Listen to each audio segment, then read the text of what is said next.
The chainsaw buzzed like an angry hornet as I stood frozen behind my living room window watching two men in neon vests hacking into my old oak tree. My heart hammered in my chest. I knew it. I freaking knew it. They didn't have my permission. They didn't even have a permit. And thanks to the hidden camera I installed the night before, I was about to have every second of it on tape. It all started a week ago when Nancy Davidson, the queen bee of our HOA, marched up my driveway in her usual power walk fashion, clipboard clutched tight against her chest. Her little red reading glasses perched at the tip of her nose like she was about to issue a court summons. "Yorick O'Hara," she barked, barely glancing at me over her glasses. "Your oak tree is a hazard to the community. It's leaning dangerously toward the sidewalk. You'll need to have it removed immediately or face daily fines." I blinked at her, shielding my eyes from the midday sun. "Nancy, that tree's been there for 100 years. It's not leaning. It's barely even swaying." She clicked her pen aggressively. "We had an inspection. Certified arborist." "Where's the report?" I asked. She shifted uncomfortably. "It's being finalized, but we expect full cooperation." Something stunk. I felt it in my bones. Nancy had been gunning for me ever since last year's HOA elections when I dared to run against her and nearly won. Ever since then, it was like I had a target on my back. Random citations, nitpicking about my lawn, even a warning about my porch lights being too bright. I crossed my arms. "Until I see that report, I'm not cutting down anything." Nancy's nostrils flared. "Fine, but don't say we didn't warn you." 2 days later, I got a formal letter shoved under my door, $500 daily fine starting in 3 days if the tree wasn't removed. No report attached. No proof. Just a threat. That's when I decided to play it smart. I ordered a small outdoor security camera, one of those discreet ones that fit inside a birdhouse. I installed it facing the tree late at night, making sure it was hidden from the street view. And now here I was, less than 24 hours later, watching two guys I'd never seen before taking a chainsaw to my oak. One of them even wore an orange vest that said property maintenance in faded letters. Real professional. I grabbed my phone and started recording the live feed from the birdhouse cam. Clear as day, there was Nancy herself, standing at the curb, arms crossed, tapping her foot impatiently as the men hacked away. I stormed outside, fury boiling up in my chest. "What the hell do you think you're doing?" One of the workers jumped back in surprise. Nancy didn't even flinch. "Mr. O'Hara," she said, voice dripping with fake politeness. "Since you failed to act, the HOA has exercised its right to remove the hazard on behalf of the community. You can't just cut down my tree." I yelled. "Where's the permit? Where's the inspection report?" Nancy gave me a tight smile. "We're well within our authority." I pointed at the camera hidden in the birdhouse. "You're not going to think that when the cops see the footage." For the first time, Nancy's smug expression cracked. "You're bluffing," she said. "Am I?" I said, already dialing the non-emergency police number. "Let's find out." The dispatcher's calm voice promised that an officer would be there shortly. I ended the call and kept my phone trained on Nancy, who shifted her weight from one foot to the other, her face tightening with every passing second. The two workers, sensing the sudden shift in energy, killed the chainsaw and backed away from the wounded oak, muttering between themselves. "You had no right," I said, stepping between the tree and the workers. "This is private property. You're trespassing and vandalizing." Nancy's mouth twitched, but she didn't respond. Instead, she pulled out a folded paper from her clipboard and thrust it at me. "This is a notice of action authorized under the HOA's emergency hazard clause. We're protecting the community." I didn't touch it. "Where's the permit from the city? Cutting down any tree over a certain size requires one. You know that." Her hand faltered slightly, the paper fluttering in the breeze. "We filed for retroactive permission. It's standard procedure. Retroactive permission doesn't exist for cutting on private property without consent," I said, my voice low and controlled. "It's a felony." The workers exchanged nervous glances, one of them slowly edging toward their pickup truck parked down the block. Nancy's eyes darted toward them, then back to me, calculating. Before she could say anything else, a black and white patrol car rolled onto the street, parking across from my house. 2 officers stepped out, adjusting their belts as they approached. The older one, a tall man with a salt and pepper beard, spoke first. Got a call about unauthorized tree removal? I nodded. They're cutting down my tree without permission. I have it all on video. Nancy plastered on a bright, brittle smile. Officers, the HOA has jurisdiction here. We're acting under community ordinances. The younger officer, a woman with sharp eyes, frowned. Jurisdiction doesn't override state law. Mind showing us the permit? Nancy hesitated. It's in process. The older officer raised an eyebrow. So you don't have a permit? Nancy's lips pressed into a thin line. The female officer turned to me. You said you have video? Recorded from a private camera on my property, I confirmed, pulling up the footage on my phone. They watched silently as the video showed the workers arriving, setting up, and starting to cut while Nancy supervised. No posted notices. No attempt to contact me. No visible permits. Just illegal destruction. Yeah, the male officer said, glancing at his partner. That's criminal mischief at minimum. Probably more, considering the value of that oak. The younger officer nodded. Also trespassing. Possibly conspiracy to commit vandalism. Nancy's face drained of color. This is a misunderstanding. We'll reimburse the homeowner. The older officer shook his head. You're not going to fix this with a check. He called over the radio for a supervisor and an evidence tech. The 2 workers, realizing they were in serious trouble, jumped into their truck and sped off, tires squealing. One of the officers noted the license plate. Nancy looked like she might faint. An unmarked police SUV arrived 15 minutes later. Out stepped a detective in plain clothes, a woman with sharp features and an air of authority. She introduced herself as Detective Laura Monroe. She listened carefully as the officers briefed her, then turned to me. Mind if we take a walk around the tree? I led her to the oak. The chainsaw had gouged a deep scar into the trunk and several large branches lay on the ground. She ran a gloved hand over the bark, inspecting the damage. This tree's easily over 100 years old, she said. You know if it's registered as a heritage tree? I blinked. I'm not sure. City records can tell us. If it is, this just got a lot worse for them. Nancy hovered a few feet away, clutching her clipboard like a life preserver. Detective Monroe turned to her. Ms. Davidson, you're the HOA president? Nancy nodded stiffly. Who authorized this action? The board voted unanimously, she said, voice brittle. Minutes of that meeting? Nancy blinked rapidly. We don't always keep formal minutes for emergency sessions. Monroe's eyebrows lifted. Convenient. She pulled out a small notepad.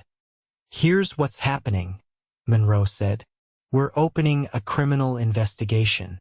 Until it's concluded, you are instructed not to remove, alter, or destroy any HOA records, including emails, texts, or meeting notes. Understand? Nancy swallowed hard. Yes. Monroe turned back to me. We'll need copies of your footage and any communication you've had with the HOA regarding the tree. Already saved and backed up, I said. I can email it to you. Good, she said, giving me a rare, approving glance. You did the right thing documenting this. As she coordinated with the officers, my neighbor, Mr. Klein, wandered over from across the street, holding a steaming mug of coffee. Heard the commotion, he said. Is it true? They tried to cut your tree. Not just tried, I said. Caught them in the act. He shook his head. Unbelievable. That tree's a landmark. Everyone loves it. Several more neighbors appeared, drawn by the sirens and flashing lights. Whispers spread quickly. I caught snatches of conversation, people grumbling about the HOA, about Nancy, about how things had gone too far. Detective Monroe wrapped up with the officers and turned back to me. Here's my direct number, she said, handing me a card. If they harass you or anyone else about this, call me directly. I nodded, tucking the card into my pocket. Nancy, meanwhile, had retreated to her car, frantically tapping away on her phone. I had a strong suspicion she was trying to cover her tracks, but it was too late. The damage was done. By evening, news had spread across the entire neighborhood. Someone posted photos of the damaged tree and the police presence on the local Facebook group. Comments exploded, people demanding a full audit of the HOA, calls for Nancy's resignation, even suggestions of a full recall vote. The next morning, an official city arborist came out to inspect the tree. He confirmed what I already knew: the oak wasn't a hazard at all. It was healthy, stable, and would have lived another 50 years if not for the damage inflicted. He documented everything and promised to file a report with the city attorney's office. Later that afternoon, a knock on my door revealed two men in suits, lawyers from the city's legal department. They informed me that since the tree might be classified as a heritage tree, the HOA could face six-figure fines, mandatory restoration costs, and even criminal charges for the board members involved. I invited them in, handed over all the documentation I had, and answered their questions calmly and thoroughly. Every time they asked for evidence, I had it ready: emails, letters, the full video recordings. Meanwhile, the neighborhood buzzed like a kicked hornet's nest. A petition to hold a special meeting for HOA leadership elections gathered signatures faster than wildfire. Longtime residents who had stayed quiet for years suddenly found their voices. Even people who had once been Nancy's staunch allies now distanced themselves, claiming ignorance or outright betrayal. 3 days later, Detective Monroe called me back. "We executed a search warrant on the HOA office," she said. "Found a lot of deleted emails, but IT recovered them. Looks like Nancy and a couple of board members were coordinating to push certain homeowners out, especially ones who opposed her." My stomach turned. "So it wasn't just my tree?" "No," Monroe said. "Yours was just the beginning. We have enough for charges: conspiracy, destruction of private property, abuse of fiduciary duty. The DA's office is very interested." By the end of the week, Nancy resigned in disgrace. 2 board members followed. The city filed civil charges against the HOA, and the community voted to dissolve the existing board entirely, forming a temporary committee to oversee new elections. Standing under the battered oak, I watched as a team of arborists worked carefully to save what they could. It would never be the same, but it would survive, a living reminder of what happens when people stand up to bullies, no matter how powerful they think they are. And as for me, I decided to run for the new HOA board. Not out of ambition, but because this neighborhood deserved better. And this time, when I ran, there wasn't a single soul left who dared to stand against me. The following week was a whirlwind I hadn't seen coming. I barely had time to breathe between city inspectors, lawyers, and reporters knocking on my door. Word of what happened hit the local news like a flash flood. A brief spot on the evening broadcast showed footage of my damaged oak along with a blurry shot of Nancy pacing nervously while police questioned her. By morning, it was the talk of not just our neighborhood but the entire town. I sat at my kitchen table, flipping through a stack of documents the city's legal department had dropped off. Halfway through highlighting a paragraph about property rights violations, my doorbell rang again. When I opened the door, a man in a navy blue suit with a badge clipped to his belt stood there, flanked by another officer. "Mr. O'Hara?" he asked. "That's me. Detective Samuel Briggs, Organized Crime Division. We're broadening the investigation into the HOA board's activities. Mind if we ask you a few questions?" I stepped aside and motioned them in. They didn't waste time. Briggs pulled out a thick folder, laying it on the table between us. Inside were photocopies of financial reports, HOA meeting transcripts, and, shockingly, bank statements. "Turns out your tree wasn't the only target," Briggs said as he flipped through the pages. "We found evidence that Nancy and a few board members were leveraging fines and forced maintenance orders to pressure homeowners into selling below market value." I leaned back in my chair, stunned. "They're running a racket?" I asked. Briggs nodded grimly. "They'd cite people for fabricated violations, rack up fines until they couldn't afford them, then offer to help by buying the houses through shell companies tied back to them. Your oak tree was just the excuse they needed to start the process with you." I clenched my jaw. It wasn't just petty harassment. It was a full-blown criminal enterprise. "How many families?" I asked. "We're still counting," Briggs said. "At least 7 so far. Maybe more." The second officer, A younger man with a buzz cut leaned forward. "We're going to need you to testify when the time comes," he said. "Your documentation is some of the best evidence we've got." I nodded without hesitation. "Whatever you need." They thanked me and left, leaving behind a packet explaining the process for filing an official victim impact statement. I stared down at it, the weight of the situation finally settling on my shoulders. Later that afternoon, the interim HOA committee called an emergency town hall at the community center. I hadn't planned on speaking, but as I walked in and saw the packed room, something in me shifted.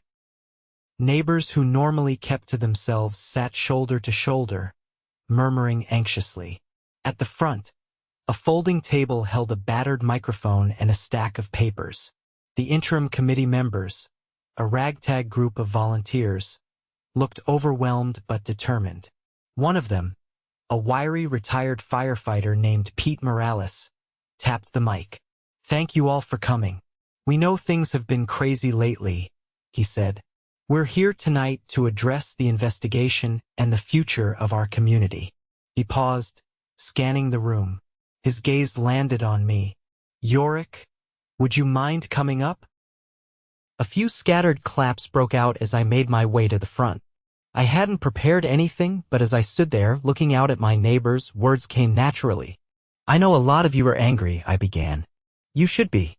For too long, the people running the HOA used fear and intimidation to control us. They lied. They stole. They hurt our community to line their own pockets." I paused, letting that sink in. "But they underestimated something," I continued. "They thought we wouldn't fight back. They thought we'd stay quiet. They were wrong." More clapping, louder this time. "I'm working with the police and the city to make sure every person responsible answers for what they did.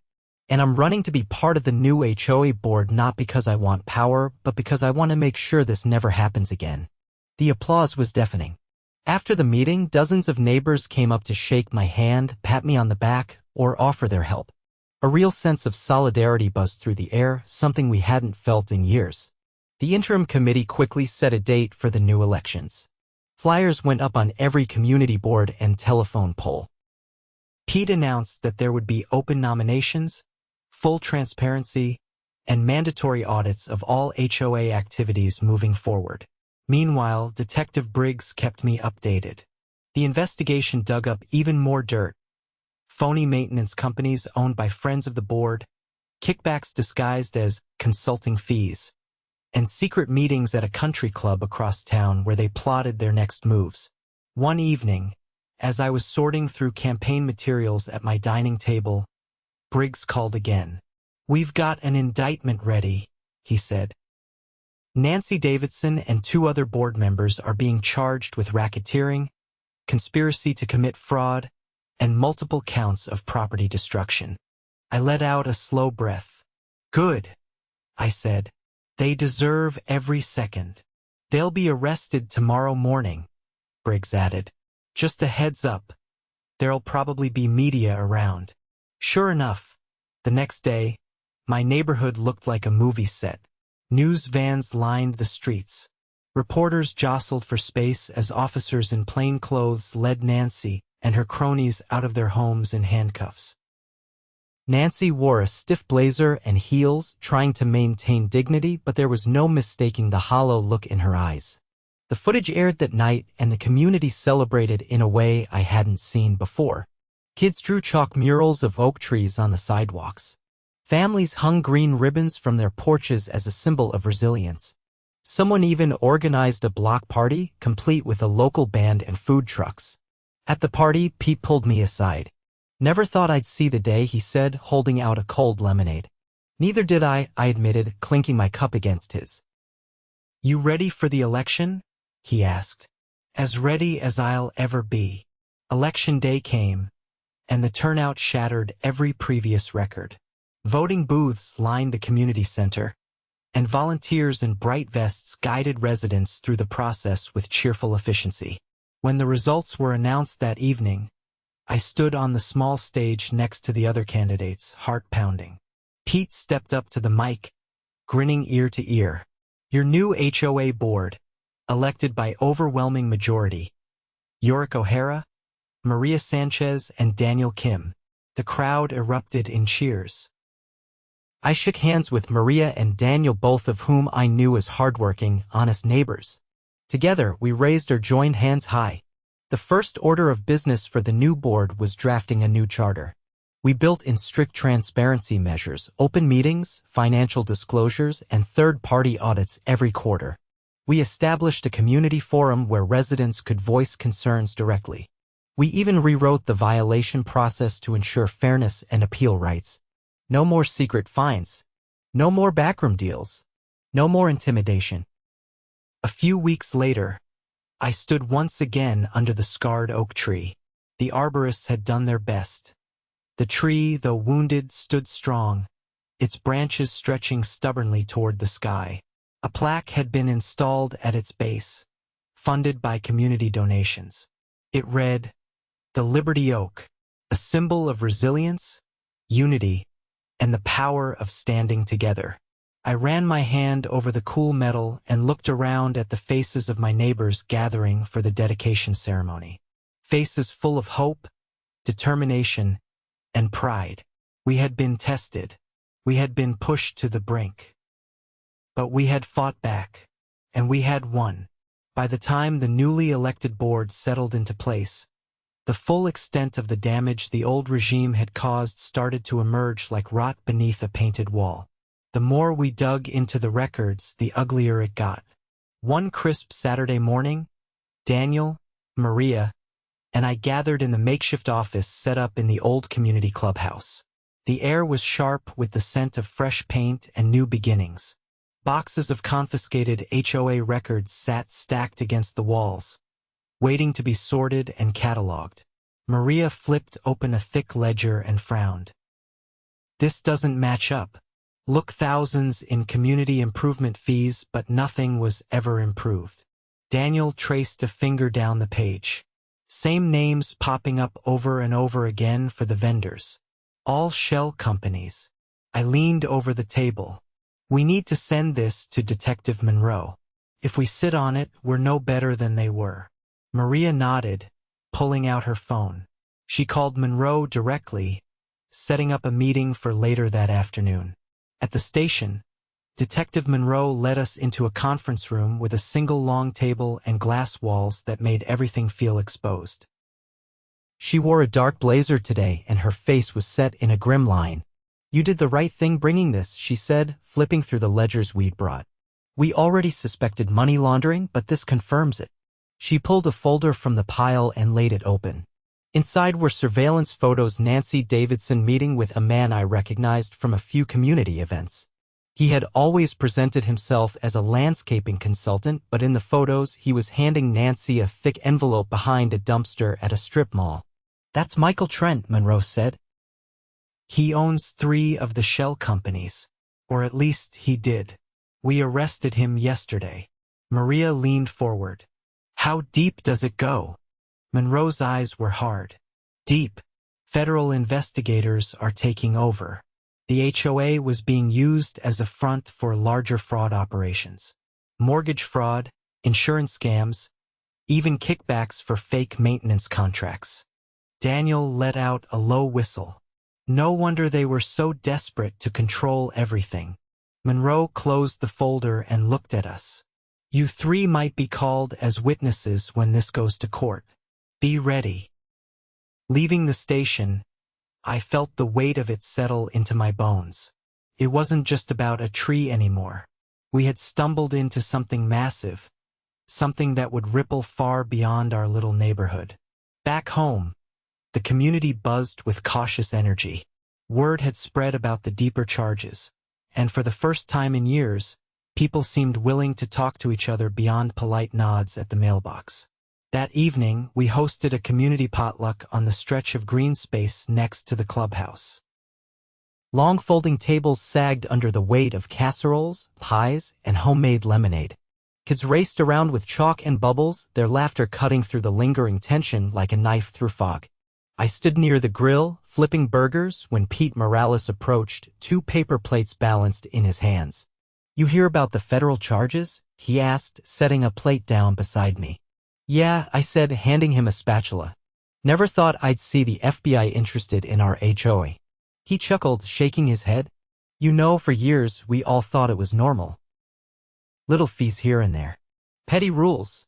Just the price you pay for living somewhere nice. It wasn't normal, I said. We just forgot what normal looked like. As the sun dipped low and the sky turned a deep violet, Pete raised his lemonade toward me. To the Liberty Oak, he said, and to never letting this happen again. We clinked cups, and for once, the future didn't seem so uncertain.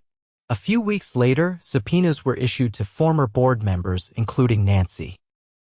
She had traded her tailored suits for a faded sweatshirt and jeans when she shuffled into the courthouse, her new court-appointed lawyer whispering urgently into her ear. The courtroom was packed with neighbors who had taken off work to witness the proceedings. The charges read out against her and her cohorts were staggering: wire fraud, conspiracy to commit bank fraud, laundering of monetary instruments, and aggravated identity theft. Each count carried serious prison time. I sat in the third row next to Maria and Daniel. When the judge asked Nancy how she pled, her voice barely carried across the room. Guilty. The collective exhale from the crowd was palpable. In exchange for her plea, Nancy agreed to testify against the larger network connected to Michael Trent. It didn't excuse what she had done, but it guaranteed she would spend significant time behind bars. Outside the courthouse, reporters clustered like vultures. Microphones thrust into faces as cameras rolled. I kept my head down, ignoring the shouted questions. We had already said everything that needed to be said. Back in the neighborhood, small changes blossomed everywhere. The green space was finally cleaned up properly, with real landscaping done by a reputable company. The playgrounds got new equipment. Sidewalks were repaired. The budget we inherited from the old board, once riddled with mysterious fees, now showed a healthy surplus. Every month, we hosted open board meetings with full attendance. Residents asked questions, challenged proposals, and participated in ways they hadn't before. It wasn't always easy, sometimes arguments flared and decisions weren't unanimous, but it was honest. One afternoon, I took a walk along the quiet streets.